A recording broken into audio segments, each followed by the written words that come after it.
The stagecoach lurched to a stop in front of the dusty trading post, and Beatrice Morgan knew that everything she had gambled on was about to be tested in ways she could never have imagined. She sat perfectly still for a moment, gathering her courage, feeling the familiar weight of the wooden leg beneath her long gray skirt. The journey from Philadelphia to New Mexico territory had taken 3 exhausting weeks, and now, in the summer heat of 1878, she found herself in Chloride, a silver mining town nestled in the rugged Black Range Mountains. Through the small window, she could see rough-hewn buildings lining a wide dirt street, and beyond them, the vast expanse of desert and mountain that seemed to stretch forever. "Miss, we have arrived," the driver called down, his voice muffled through the coach walls. Beatrice smoothed her hands over her traveling dress, a simple but well-made garment in dove gray that had seen better days. At 23 years old, she had known hardship, loss, and the kind of determination that came from surviving when others said you would not. The train accident that had taken her left leg below the knee when she was 17 had also taken her parents, leaving her alone in a world that had little patience for young women without family or fortune, let alone those with physical limitations. The advertisement had been simple enough. Rancher in New Mexico territory seeking correspondence with woman of good character for possible marriage. Must be hardworking, honest, and willing to embrace frontier life. Samuel Sterling had written letters that spoke of his ranch, his dreams, and his need for a partner to share the demanding work of building something lasting in this wild country. His words had been thoughtful, even poetic at times, and Beatrice had found herself responding with an honesty she had not shared with anyone since the accident. She had told him everything in her 3rd letter. About the accident, about her leg, about the prosthetic that allowed her to walk but made every step a conscious effort. She had waited for weeks, certain that his letters would stop, that he would find some polite way to withdraw his offer. Instead, his response had been swift and simple. "Come to Chloride. What matters is the strength of your heart, not the number of legs you stand on." Now, as the driver opened the door and extended his hand to help her down, Beatrice wondered if Samuel Sterling had truly understood what he was agreeing to. Men said many things in letters that they did not mean when faced with reality. The wooden leg made descending from the coach awkward, but she had learned to manage such movements with as much grace as possible. She gripped the driver's hand firmly and stepped down, her right foot finding the ground first, then the prosthetic left. The heat of the New Mexico sun hit her immediately, so different from the humid summers of Philadelphia. "Your trunk, Miss Morgan," the driver said, hauling down a battered leather case that contained everything she owned.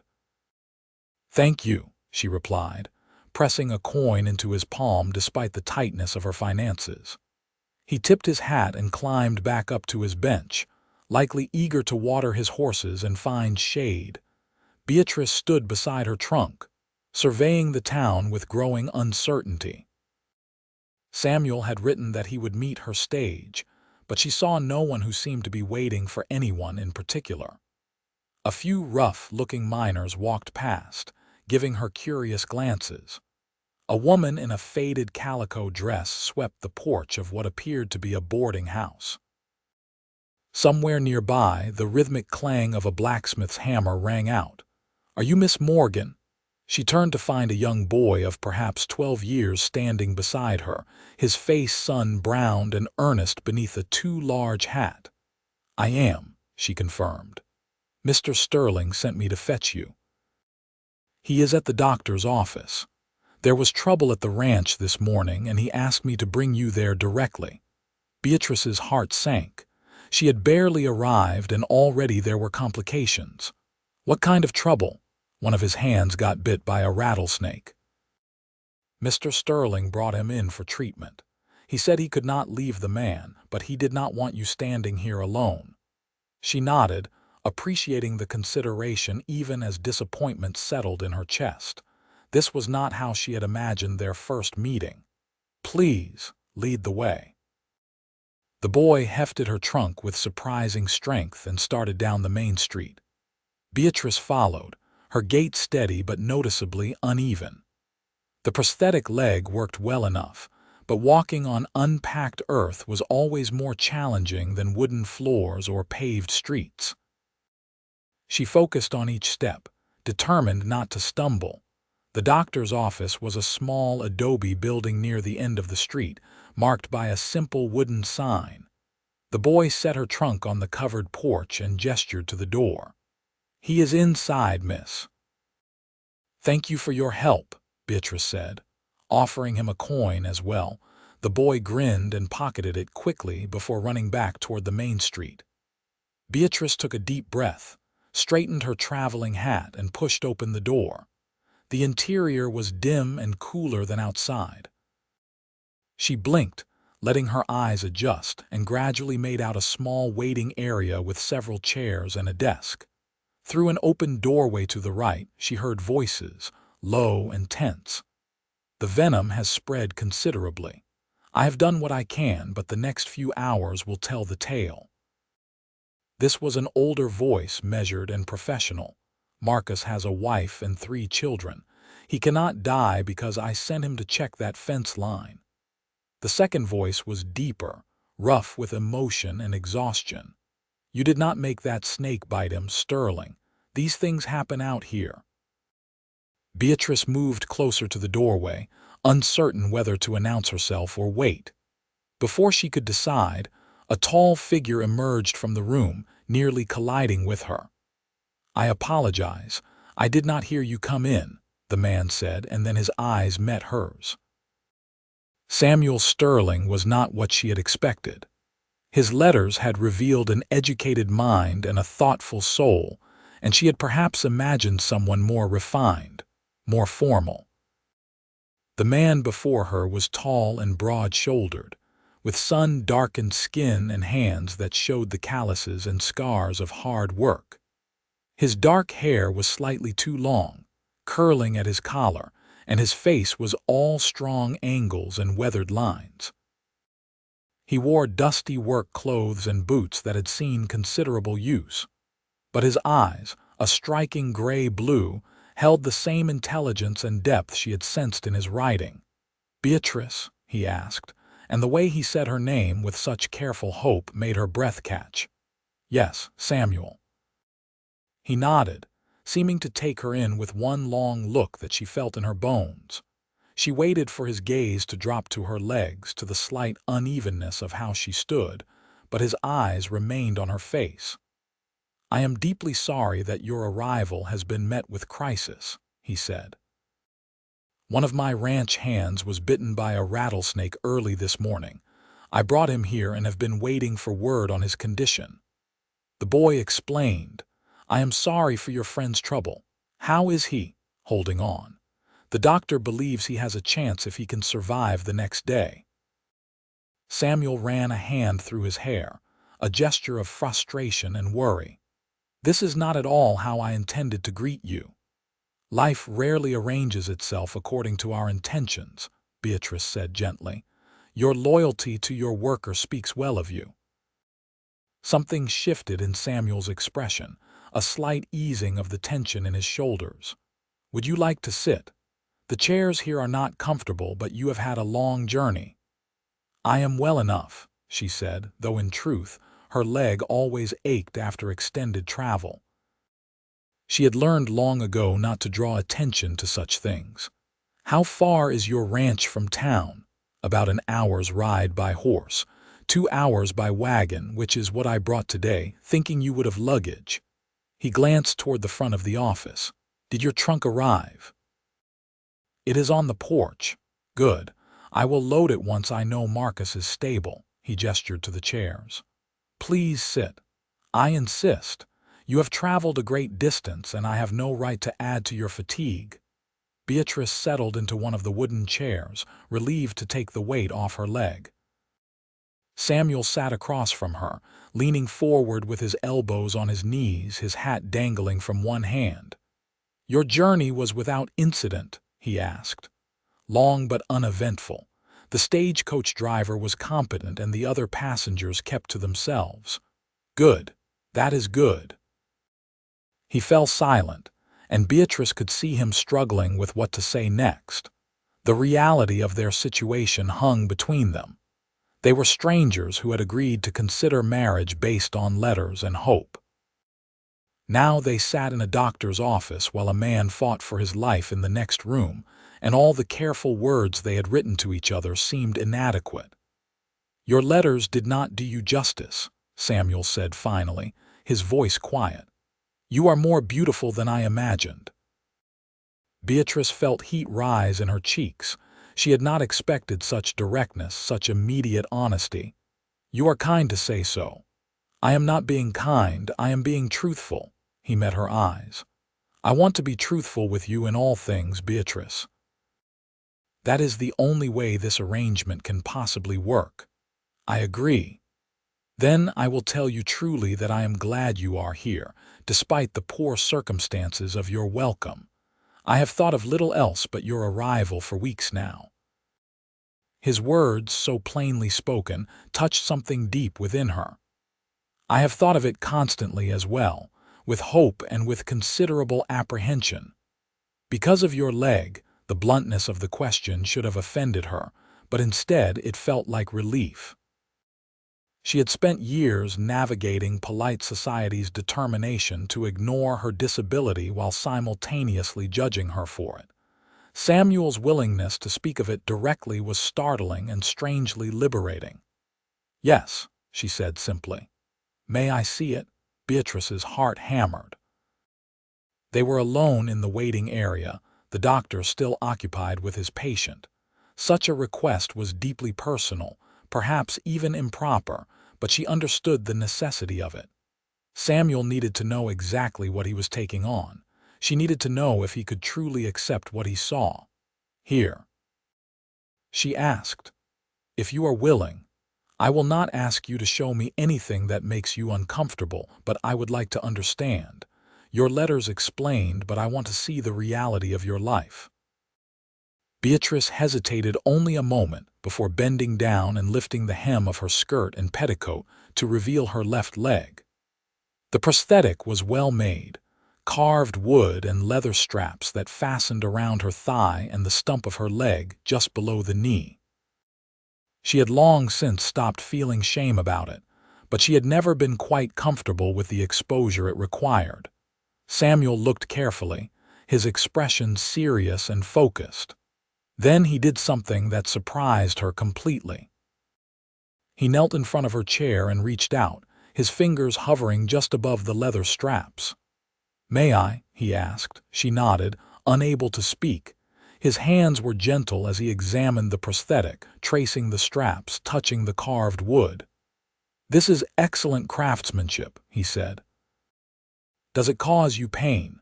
"Sometimes. The straps can chafe and walking on uneven ground is challenging, but I have had 6 years to grow accustomed to it. 6 years of learning to do something most people take for granted." He looked up at her. "That takes a strength most people will never need to develop." Beatrice felt tears prick her eyes. She blinked them back fiercely. "You do not find it repulsive?" "Repulsive?" Samuel sat back on his heels, his expression one of genuine confusion. "Why would I find it repulsive? It is part of you. It is evidence of what you have survived and overcome. If anything, I find it remarkable. Most people do not share that view. Then most people are fools." He stood and returned to his chair. "Thank you for showing me. I know that took courage." Before Beatrice could respond, the doctor emerged from the back room, wiping his hands on a cloth. He was an older man with silver hair and a deeply lined face. "He is resting now," the doctor said to Samuel. "The fever has broken, which is a good sign. I believe he will recover, though it will take time." Samuel's relief was visible. "Thank God, may I see him?" Briefly. "He needs rest more than anything now." Samuel stood and turned to Beatrice. "Will you wait? I will only be a moment." "Of course." He disappeared into the back room. The doctor regarded Beatrice with kind eyes. "You must be the young lady from back east. Samuel has spoken of little else for weeks." "I am Beatrice Morgan." "Dr. Henry Whitfield. Welcome to Chloride, Miss Morgan. I hope you will find it to your liking, though I admit we are rough around the edges." "I did not come expecting refined society, doctor," he chuckled. "That is good because you would be sorely disappointed, but we have good people here, hardworking and honest. Samuel Sterling is among the best of them. You could do far worse." "I am beginning to see that." Samuel returned a few minutes later looking more settled. "Marcus is awake and already complaining about missing work. That is a good sign." "It certainly is," Dr. Whitfield agreed. "Now go on. Take your young lady home and let me tend to my patient in peace." Samuel collected Beatrice's trunk from the porch and loaded it into the back of a sturdy wagon hitched to 2 patient horses. He helped Beatrice up onto the bench seat, his hand firm and steady under her elbow. The prosthetic made climbing into the wagon awkward, but Samuel seemed to understand instinctively how to assist without making her feel helpless. As they drove out of Chloride and into the open country beyond, Beatrice felt the enormity of what she had done wash over her. She had traveled across the entire country to marry a stranger, and now she was heading to his ranch, miles from town, completely dependent on his good character and the promises made in letters. "Are you frightened?" Samuel asked, as if reading her thoughts. "A little," she admitted. "That is honest. I appreciate honesty." He guided the horses around a rough patch in the trail. "I want you to know that you are under no obligation to marry me immediately, or at all if you decide I am not what you hoped. I have arranged for you to stay with Maria and Carlos Domingo. They have a small house on my property. Maria works as my housekeeper and Carlos manages the horses. They are good people, and Maria has been looking forward to having another woman nearby." This consideration eased some of Beatrice's anxiety. "That is very thoughtful. I want you to have time to be certain of your choice. This is too important a decision to rush." They rode in companionable silence for a while, the landscape rolling past in shades of tan and gold and deep green where vegetation clung to existence. The mountains rose in the distance, dark and imposing. The air smelled of dust and sage and something wild that Beatrice could not name. "Tell me about your ranch," she said eventually. Samuel's face brightened. "I have 200 acres in a valley with good water from a creek that runs year-round. I run cattle mostly, about 300 head, and I am building up a breeding program for horses. The land is not easy, but it is good land. I have 5 men who work for me regularly, including Marcus. We have a main house, the barn, the bunkhouse for the hands, and the small house where Maria and Carlos live. It sounds substantial. It is becoming what I dreamed it could be. But it is incomplete without someone to share it with, someone who sees the potential and wants to build alongside me." He glanced at her. "That is what I hope to find in a wife. Not just someone to cook and clean, though those things need doing, but a true partner." "What made you decide to seek a mail-order bride?" Beatrice asked. "Surely there are women here in the territory." Samuel was quiet for a moment, considering his answer. "There are few unmarried women this far from the larger towns, and most who come here are not interested in the kind of life I lead. I am not a miner striking it rich or a merchant with a shop in town. I am a rancher, which means hard work, long days, and considerable isolation. I wanted someone who understood that from the beginning, someone who chose this life deliberately." "And you thought a woman desperate enough to answer such an advertisement would be suitable?" There was no rancor in her question, only curiosity. I thought a woman brave enough to answer such an advertisement might be someone special, Samuel replied. I was not wrong. They reached the ranch as the sun began its descent toward the mountains. The valley spread before them, golden in the late afternoon light. Beatrice saw the creek Samuel had mentioned, lined with cottonwood trees, and beyond it, the buildings he had described. The main house was larger than she had expected, built of adobe and wood, with a wide porch and real glass windows. The barn was substantial, and she could see horses in a nearby corral.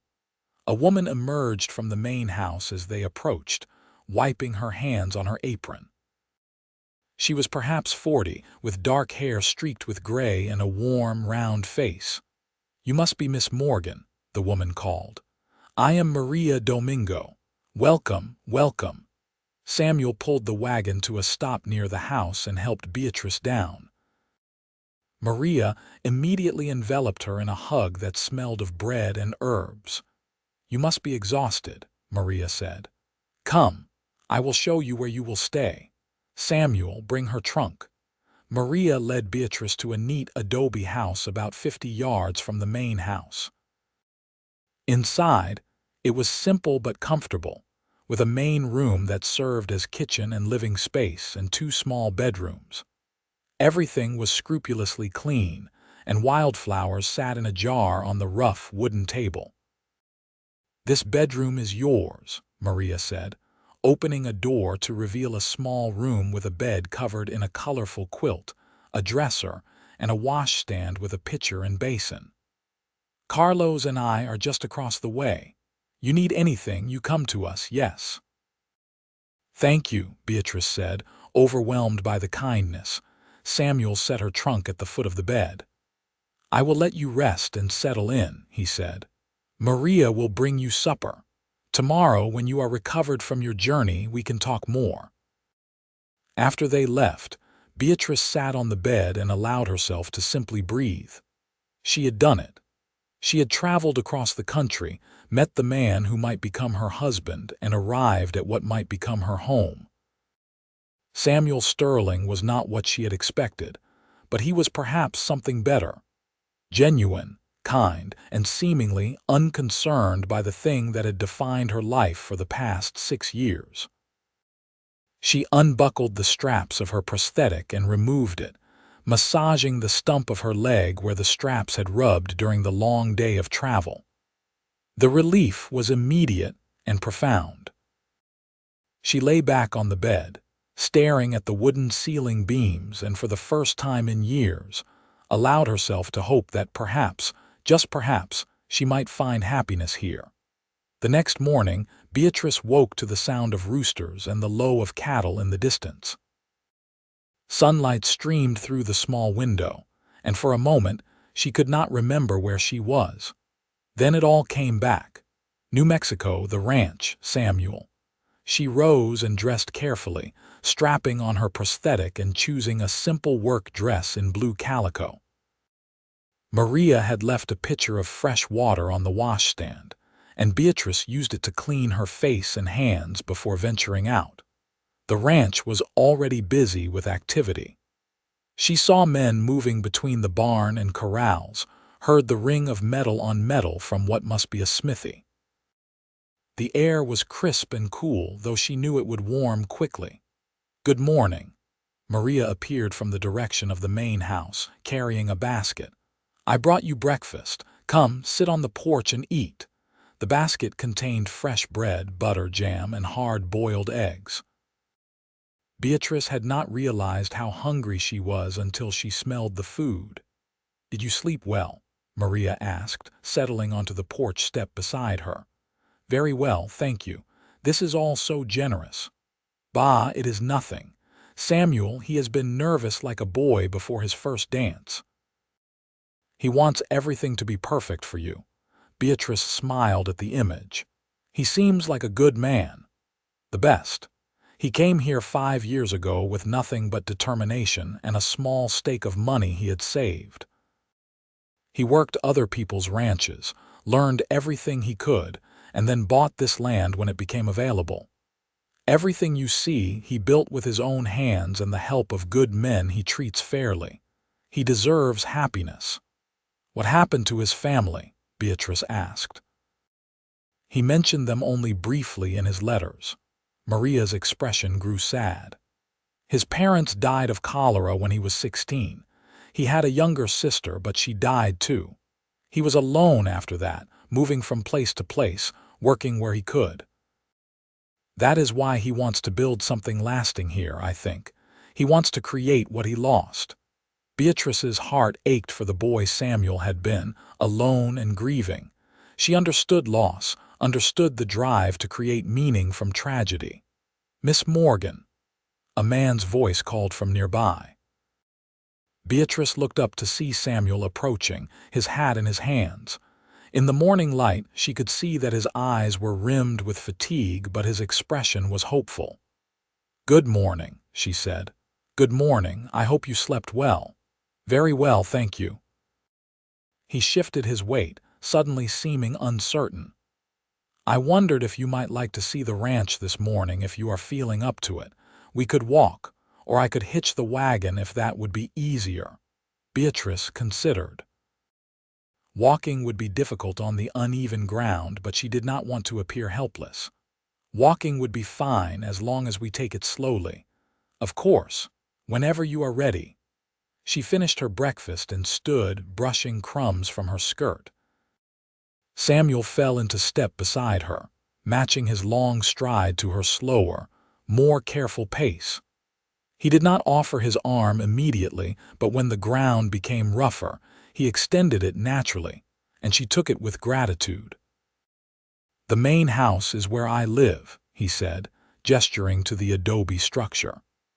"It has 4 rooms, a kitchen and living area, my bedroom, a spare room, and a small office where I keep accounts.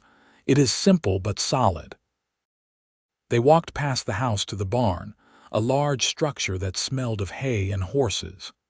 Inside, several horses occupied stalls, and Beatrice could see that they were fine animals, well cared for.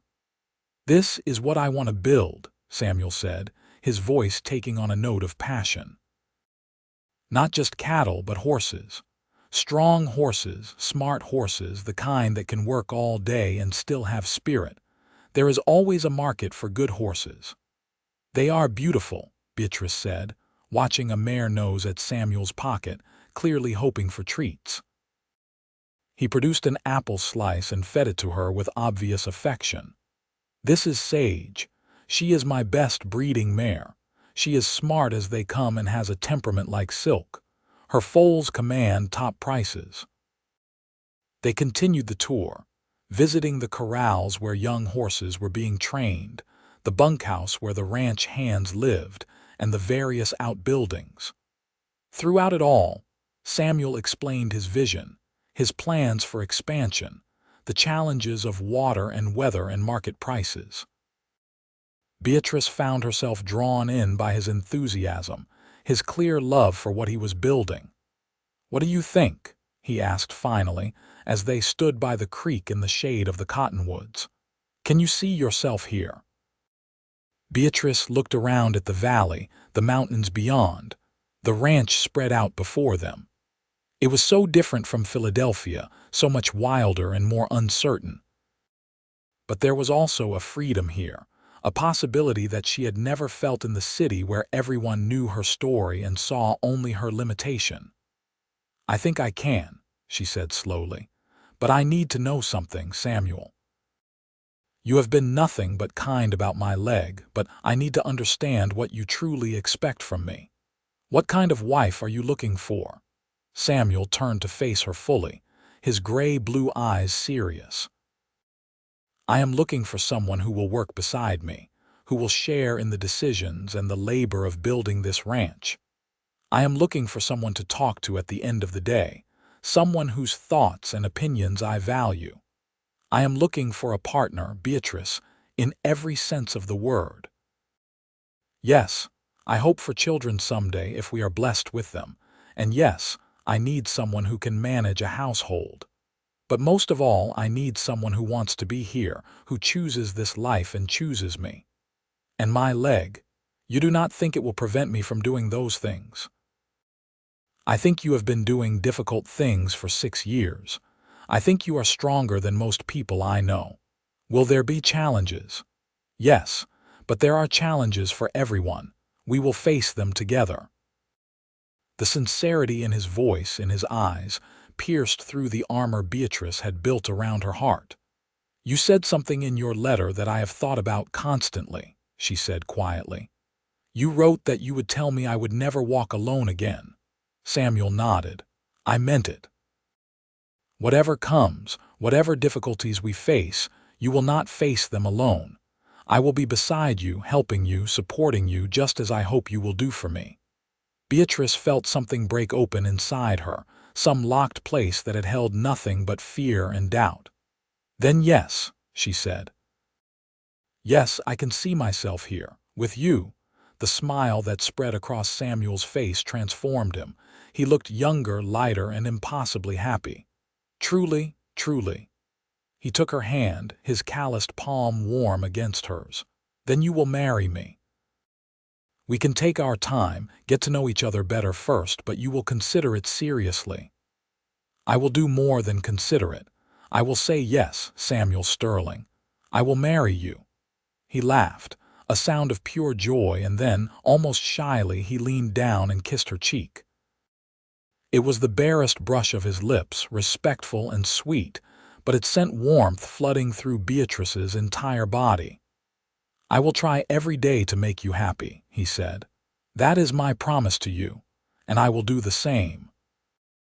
They stood by the creek, hands linked, as the water burbled past and the cottonwood leaves rustled overhead. Beatrice felt as though she had stepped into a dream, but the roughness of Samuel's hand in hers, the solid earth beneath her feet, the distant sounds of the ranch, all told her this was beautifully, wonderfully real. Over the following weeks, Beatrice and Samuel fell into a rhythm of getting to know each other. He was patient and thoughtful, courting her properly despite their unusual circumstances. They took walks in the evening when the day's work was done, talking about everything and nothing. He told her about his childhood before the cholera took his family, about the years of wandering and learning, about his dreams for the future. She told him about Philadelphia, about her parents, about the accident and the long recovery, about the loneliness of being young and disabled in a city that valued conformity and perfection. Did you have suitors before? Samuel asked one evening as they sat on the porch of the main house, watching the sunset paint the mountains in shades of orange and purple. A few, before the accident, Beatrice said. After, no. Men were kind enough in social situations, but none looked at me as a potential wife. I was damaged goods, a burden rather than an asset. Samuel's jaw tightened. Their loss is my gain. I mean that sincerely. I believe you. It is strange to be seen fully and still be wanted. You should always be seen fully and wanted. That is what love should be. The word hung in the air between them. Love. They had not spoken of it directly, though Beatrice felt its possibility growing between them with each passing day. She was falling in love with this thoughtful, hard-working man who looked at her with such warmth, who valued her opinions, who never made her feel less than whole. Samuel, she said softly, I think I am falling in love with you. He turned to her, his eyes searching hers. I know I am falling in love with you. I think I started falling when I read your first letter, when you wrote about believing that everyone deserved a second chance at happiness. That took me straight to the heart. He took her hand, threading his fingers through hers. Marry me, Beatrice. Not because of an arrangement or an agreement, but because we choose each other. Marry me soon. I do not want to wait. Yes, she said, her heart full to bursting. Yes, I will marry you. He kissed her then, properly this time, his lips finding hers with a tenderness that made her sigh. When they pulled apart, both were smiling. When? He asked. As soon as you like. There is a circuit preacher who comes through chloride once a month. He is due next week. Would that be too soon? Not at all. They were married the following Saturday in the small church in Chloride. Beatrice wore a new dress that Maria had helped her sew. A simple design in cream-colored fabric with delicate embroidery at the collar and cuffs. Samuel wore his best clothes, his hair neatly trimmed, his boots polished to a shine. The church was fuller than Beatrice had expected. Despite having been in Chloride only a few weeks, she was touched to see many of the townspeople in attendance, along with all the ranch hands and several neighboring ranchers and their families. Dr. Whitfield was there, as was the general store owner and his wife. These people, most of whom she barely knew, had come to celebrate with them. The preacher was a jovial man with a booming voice who spoke of love and commitment and the sacred nature of marriage. When he asked Samuel if he would take Beatrice as his wife, Samuel's "I will" was firm and clear. When he asked Beatrice, her own "I will" was just as certain. "I now pronounce you husband and wife. You may kiss your bride." Samuel pulled Beatrice close and kissed her thoroughly, earning cheers and applause from the assembled guests. When they parted, both were laughing. The celebration continued at the ranch, where Maria and several of the ranch wives had prepared a feast. There was roasted beef, fresh bread, vegetables from Maria's garden, and pies made with dried fruit. Someone produced a fiddle, and soon there was music and dancing. Beatrice sat with Samuel at a long table set up under the cottonwoods, watching the celebration with a sense of wonder. This was her life now. These people were her community. This man beside her, his hand warm on hers, was her husband. "Are you happy?" Samuel asked, leaning close to be heard over the music. "Happier than I ever thought possible," she answered truthfully. As the sun set and the stars began to emerge, the guests gradually departed. Maria and Carlos discreetly disappeared to their own home. The ranch hands returned to the bunkhouse. Finally, Samuel and Beatrice were alone. He led her to the main house, which was now their house, and carried her over the threshold despite her laughing protests that it was unnecessary. "It is tradition," he said, setting her down gently in the front room. "And I want to honor all the traditions with you." The interior of the house was lit by oil lamps that cast a warm glow over the simple furniture. Beatrice saw that Maria had been there earlier, leaving wildflowers in jars on the table and mantel, making the space feel welcoming and festive. Samuel's bedroom, now theirs, had been similarly prepared. The bed was made with fresh linens, and someone had scattered flower petals across the quilt. They stood facing each other, the reality of the night ahead suddenly present between them. Beatrice felt her heartbeat quicken. She had never been with a man, and while she wanted Samuel, she also felt the nervous uncertainty of inexperience. "We can take this slowly," Samuel said, as if sensing her thoughts. "There is no rush. We have all the time in the world." She reached up and touched his face, feeling the roughness of his evening stubble under her fingertips. "I want this," she said. "I want you. I am only nervous because I do not want to disappoint you. You could never disappoint me." He turned his head and kissed her palm. "But Beatrice, I need to ask. Your leg, the prosthetic, will you be more comfortable without it? I want you to be at ease." She had wondered about this, whether the vulnerability of removing the prosthetic would bother her in this most intimate of circumstances. But looking at Samuel, seeing only care and love in his eyes, she knew she could trust him with this as well. "Yes," she said, "I think I would be more comfortable without it." She sat on the edge of the bed and lifted her skirt to access the straps. Samuel knelt before her, just as he had that first day in the doctor's office, and gently helped her unbuckle them. When the prosthetic was removed, he set it carefully aside, and then, in a gesture that brought tears to Beatrice's eyes, he gently kissed the stump of her leg.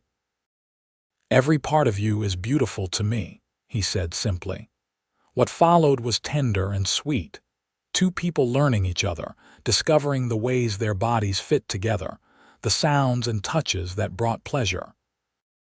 Samuel was patient and gentle, always checking that she was comfortable, that she wanted to continue. When they finally came together fully, Beatrice felt a completeness she had never known, a sense of belonging that went beyond the physical. Afterward, they lay tangled together in the sheets, Beatrice's head resting on Samuel's chest, his arms around her. "I love you," he said into the darkness. "I should have said it before, but I love you, Beatrice." "I love you too," she whispered, and felt his arms tighten around her. They fell asleep like that, wrapped in each other, and Beatrice's last thought before sleep claimed her was that she had finally, truly come home. The months that followed were filled with hard work and deep joy. Beatrice threw herself into learning the rhythms of ranch life. She worked alongside Maria, learning to cook for the ranch hands, to preserve food for the winter, to manage the endless tasks of keeping a household running.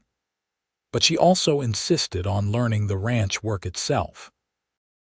Samuel taught her to ride, starting with a gentle mare named Clover and fashioning a special saddle that accommodated her prosthetic. It took time and patience, but eventually Beatrice could ride well enough to check fence lines and move cattle with the rest of them.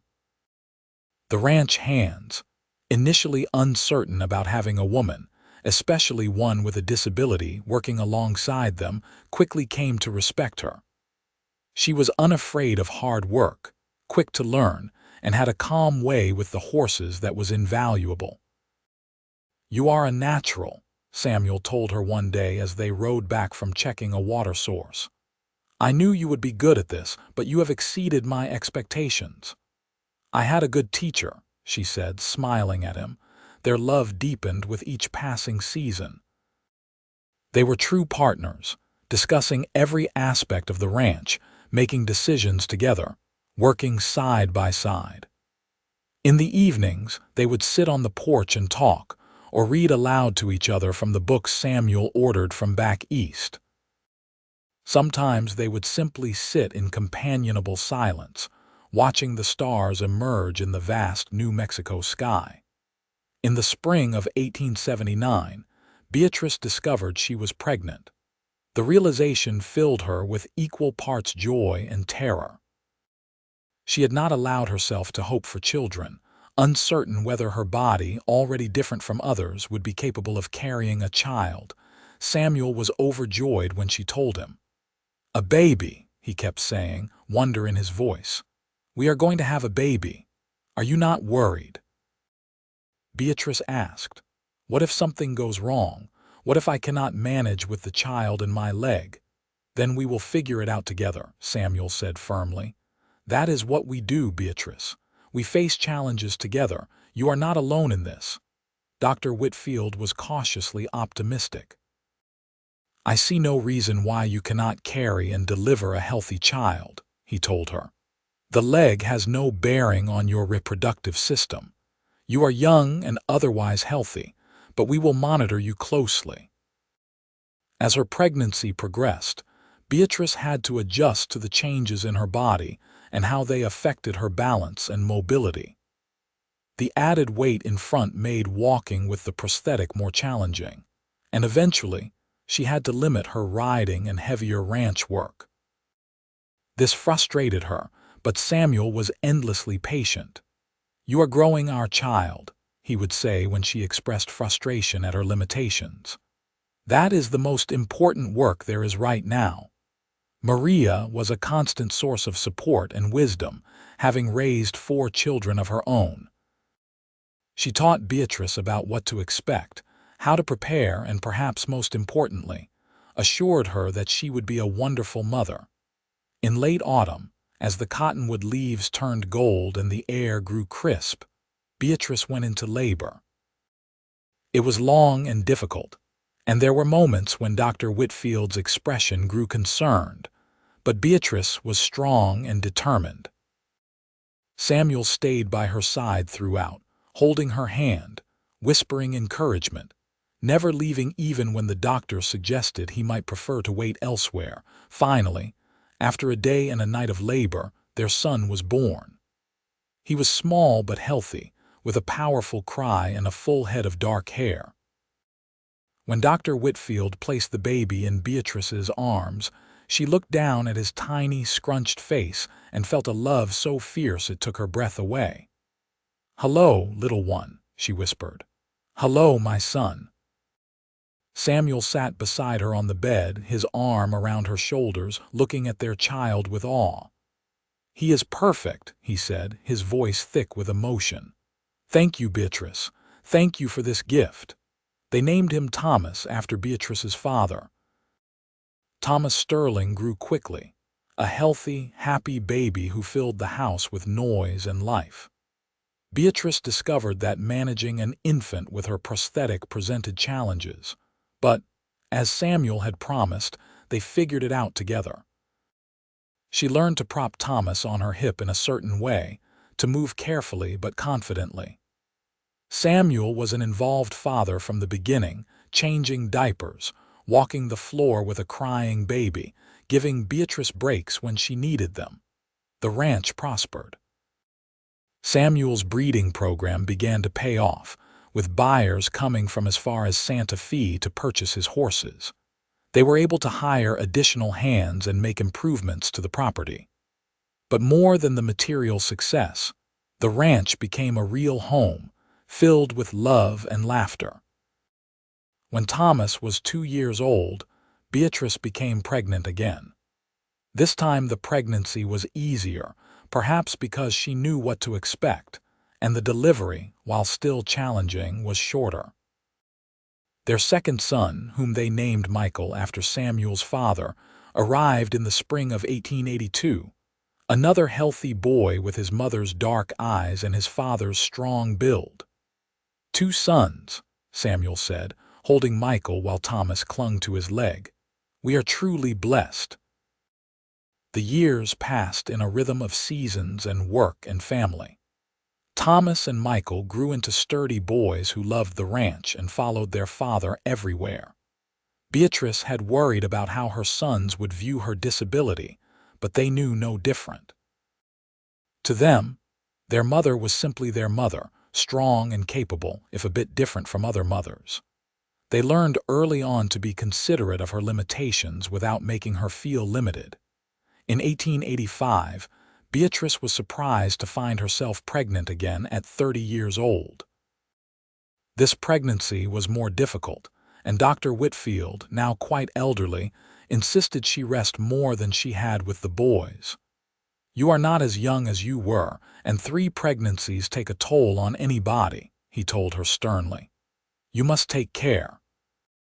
Samuel was protective to the point of being overprotective, trying to prevent her from doing anything strenuous. Beatrice tolerated this for a while before finally sitting him down and reminding him that she was pregnant, not helpless. "I have managed 2 pregnancies and 2 children while running a ranch," she said firmly. "I will manage this one as well. You must trust me to know my own limits." "I do trust you," Samuel said, chastened. "I am only worried. I love you too much to take chances."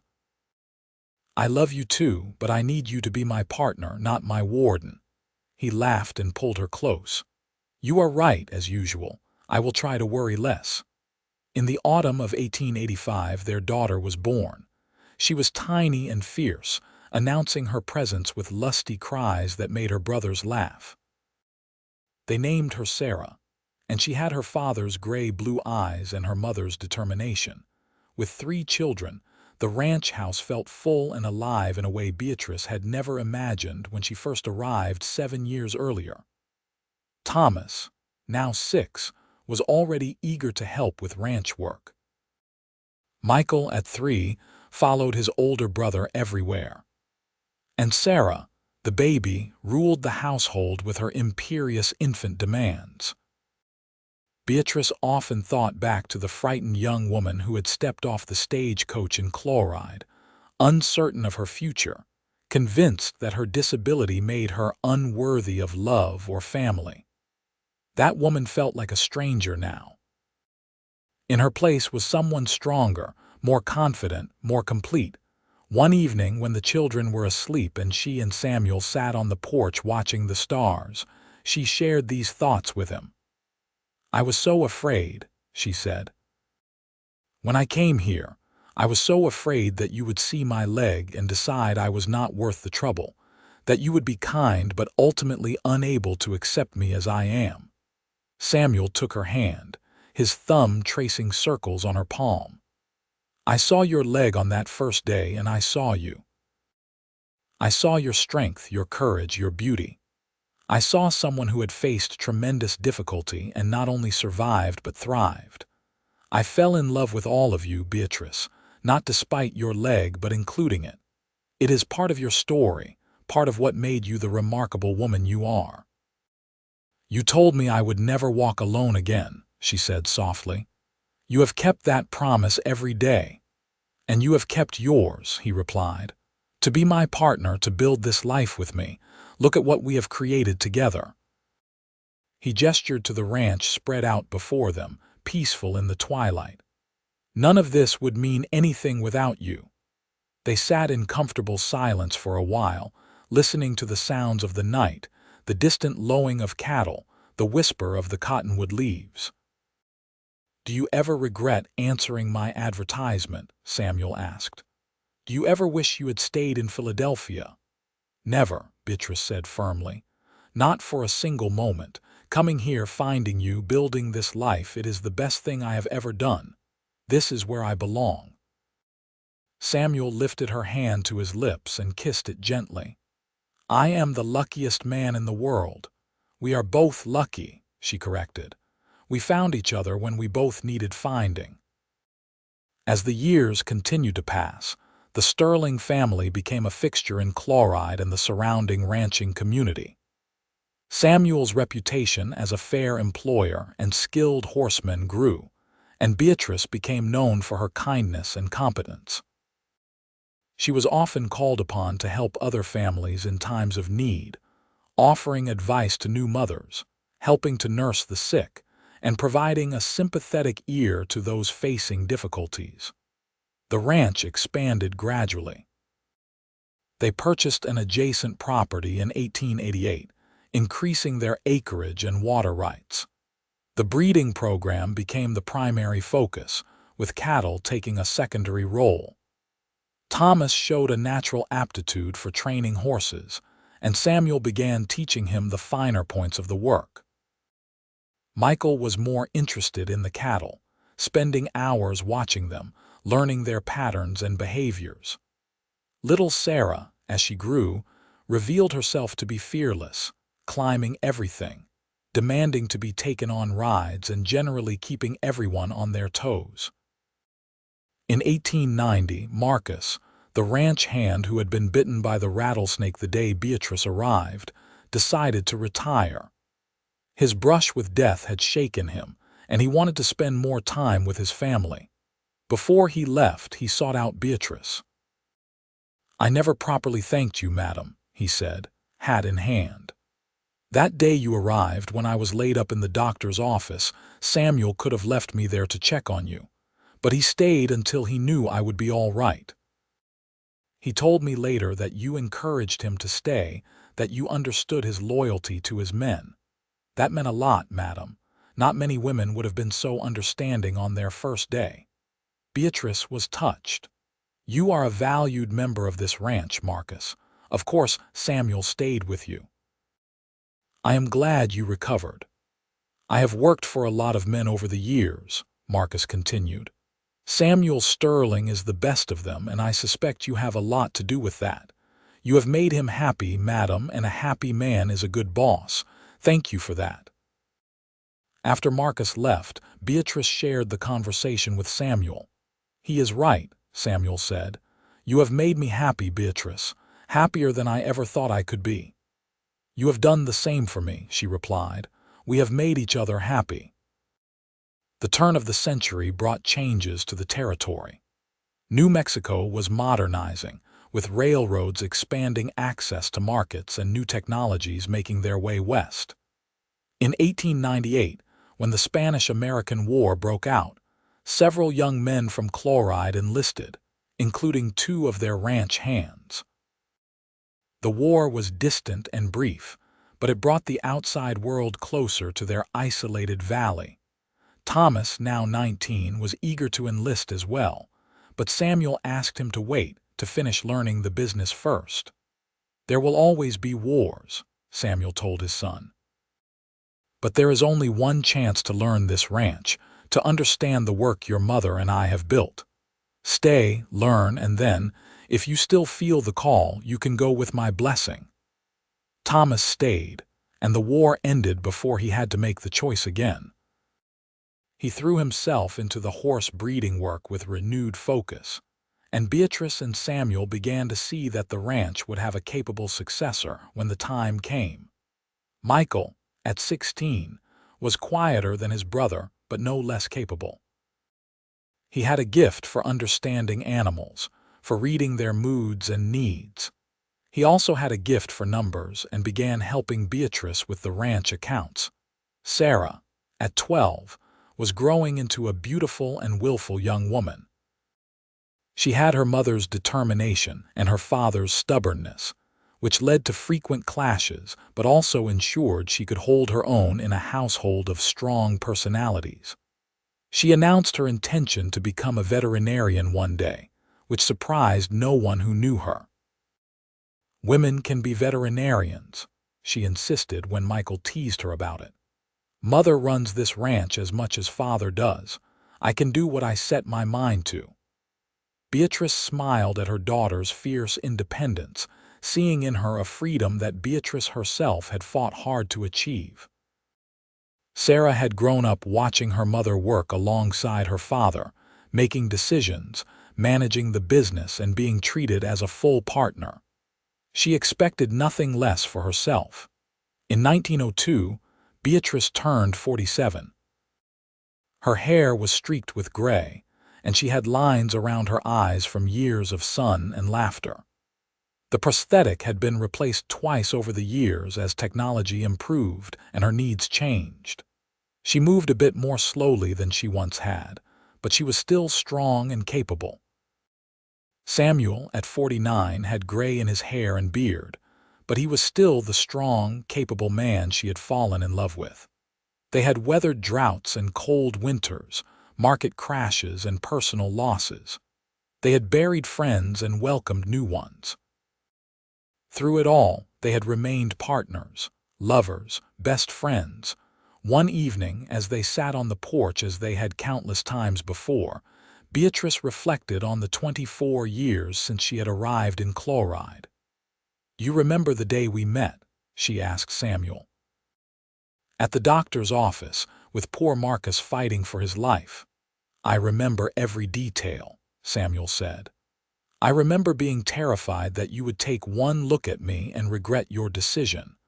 I remember thinking you were the most beautiful woman I had ever seen. I remember you showing me your prosthetic with such courage, and I remember knowing in that moment that you were someone special."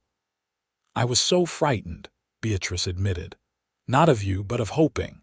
I had given up on hoping for love, for family, for a normal life. Coming here felt like one last chance, and I was terrified I would fail." "You did not fail. We did not fail." Samuel took her hand. "We built something beautiful, Beatrice. Not just this ranch, but our family, our life together. That is our legacy. Our children will carry it forward," she said. "Thomas with the horses, Michael with the cattle, even Sarah, though who knows where her path will lead. They will carry it forward because we showed them how, because we loved each other and worked together and never gave up." Beatrice leaned her head on Samuel's shoulder, feeling the solid warmth of him, the steady beat of his heart. "You kept your promise," she said softly. "You told me I would never walk alone again, and I never have. Even when the path was difficult, you were always beside me." "And you beside me," Samuel replied. "That is what marriage is, Beatrice, walking together through whatever comes. They sat together as the stars emerged, as they had done thousands of times before and would do thousands of times more. The ranch was quiet around them, settled for the night. In the distance, a coyote called, lonely and wild. But Beatrice felt no loneliness, no fear of the wild places. She was home, had been home since that first day when a rancher with kind eyes had looked at her and seen not her limitations but her possibilities. The years continued their steady march. In 1905, Thomas married a young woman from a neighboring ranch, a skilled rider named Clara who shared his passion for horses. They built a house on the property and began raising their own family. Michael married 2 years later, choosing a teacher from Chloride who brought books and learning to the ranch in wonderful ways. Sarah, true to her word, left to study veterinary medicine, one of the few women in her program but undaunted by that fact. Samuel and Beatrice gradually stepped back from the day-to-day running of the ranch, allowing Thomas and Michael to take over more responsibility. But they remained involved, offering advice when asked, helping when needed, and mostly enjoying the fruits of their long labor. They traveled some, visiting Sarah at her school, taking trips to Santa Fe and Albuquerque. But they always returned to the ranch, to the valley they loved, to the home they had built together. In 1912, New Mexico achieved statehood. Samuel and Beatrice attended the celebration in Santa Fe, watching as the territory they had helped settle officially became part of the United States. It felt like a fitting milestone, a recognition of the work that people like them had done to build communities and create lasting institutions in this once wild place. By 1915, they had 7 grandchildren, ranging from infants to teenagers. The ranch house was often filled with noise and chaos, with children running and playing, with family dinners that stretched on for hours. Beatrice reveled in it all, this abundance of family that she had once believed impossible. She was 60 now, her hair completely silver, her movements slower than they once were. The prosthetic had been updated again, lighter and more comfortable than the original, but she used a cane for additional stability. Samuel, at 62, had aches and pains of his own, but they faced these new limitations together, adjusting their lives as needed but never letting age steal their joy. One spring morning, Beatrice woke to find Samuel still in bed, which was unusual. He was always an early riser, up before dawn to check on the animals and start the day's work. "Samuel," she said, concern coloring her voice. He opened his eyes and smiled at her, but the smile was tired. "I am all right, just a bit under the weather. I will get up shortly." But he did not get up shortly. As the day progressed, it became clear that Samuel was more than just under the weather. He had a fever and was having trouble breathing. Dr. Whitfield had long since passed, but his successor, a young doctor named Harrison, came out to the ranch immediately when summoned. "It is pneumonia," Dr. Harrison said after examining Samuel. "His lungs are congested, and at his age this is very serious. We need to keep him in bed, keep him warm, and hope his body can fight this off." The next week was the longest of Beatrice's life. She stayed by Samuel's bedside constantly, bathing his face with cool cloths when his fever spiked, coaxing him to drink water and broth, holding his hand and praying to a God she had not addressed so directly in years. Their children came, standing vigil in shifts. Thomas sat with his father and talked about the horses, about the plans for next season's breeding. Michael brought the ranch accounts, showing his father that everything was being managed properly. Sarah arrived from her veterinary practice, bringing medicines and her professional expertise, though even she admitted there was little to be done but wait and hope. On the 7th day, Samuel's fever broke. He woke clear-headed for the first time in days and found Beatrice sleeping in a chair beside his bed, her hand still clasping his. "Beatrice," he said softly. She woke immediately. "Samuel, oh, thank God, how do you feel?" "Tired, weak, but better." He squeezed her hand. "You should not have exhausted yourself nursing me." "Where else would I be?" she asked.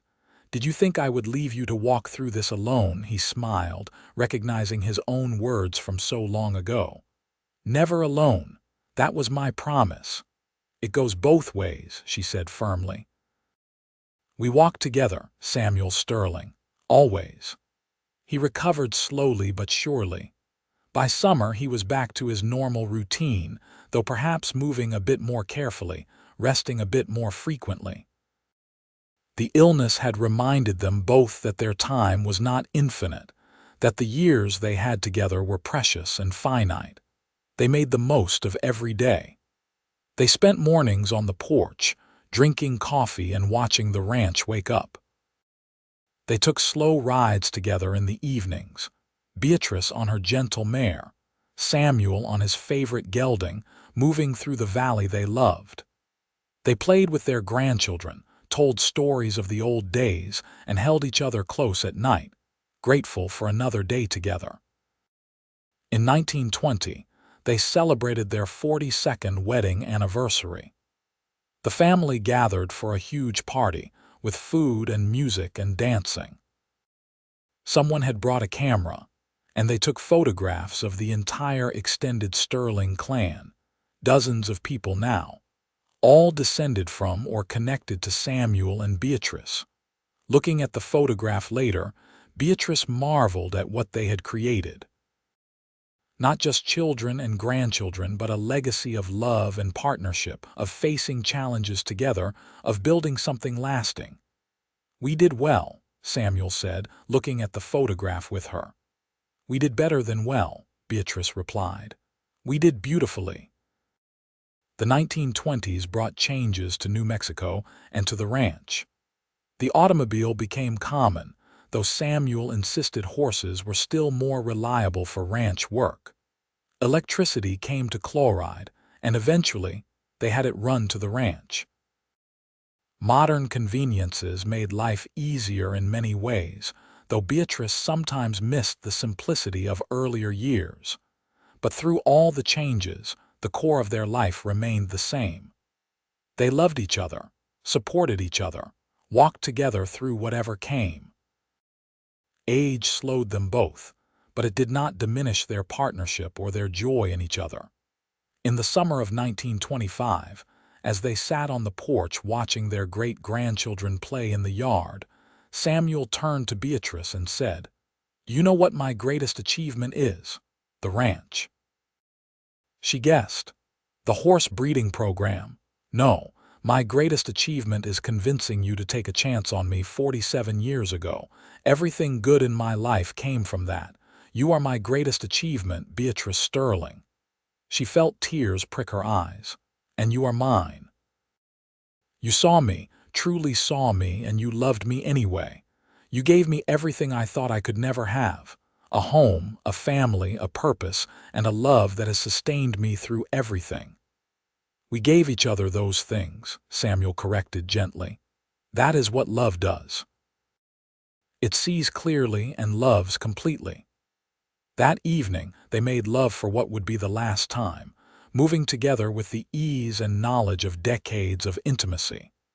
Afterward, they fell asleep wrapped in each other's arms as they had done thousands of times before. In the morning, Beatrice woke to find Samuel still sleeping. She lay watching him for a while, this man who had been her partner, her love, her everything for nearly half a century.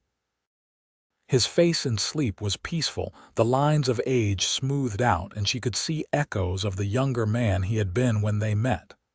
"Samuel," she said softly, reaching out to touch his shoulder. "Time to wake up." But he did not wake.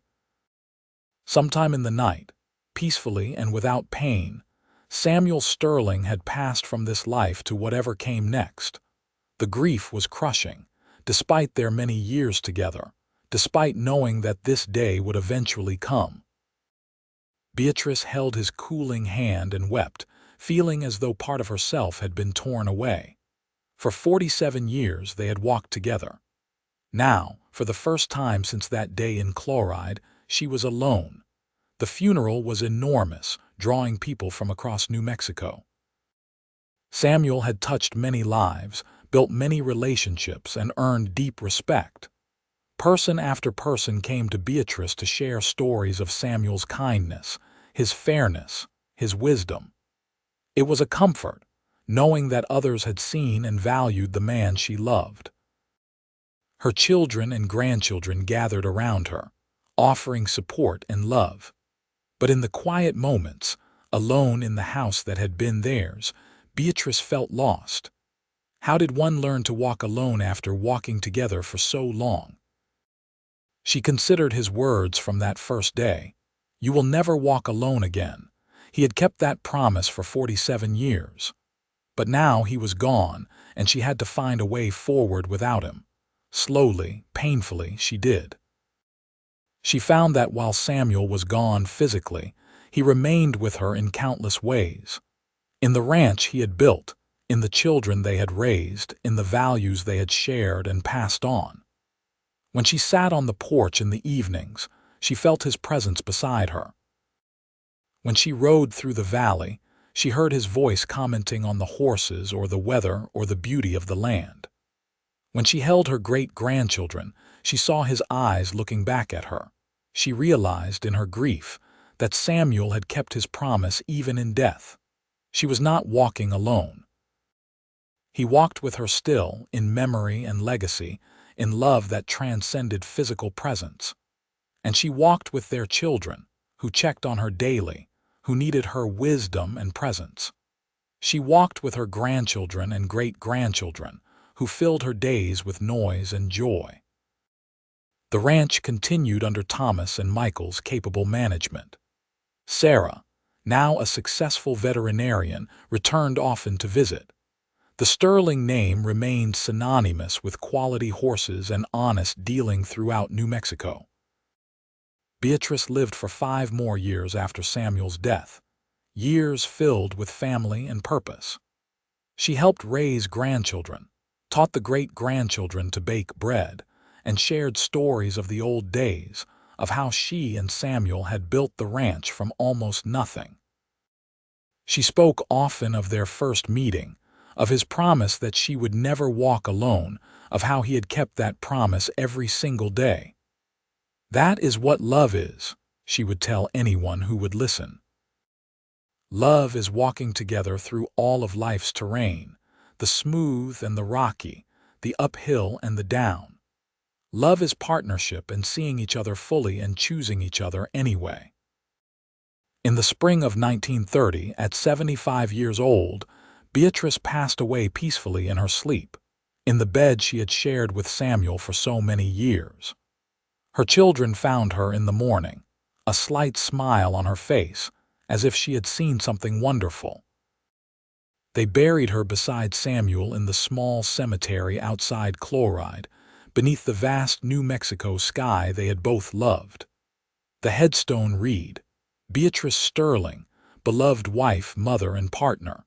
She never walked alone." At the funeral, Thomas spoke on behalf of the family. "Our mother taught us many things," he said.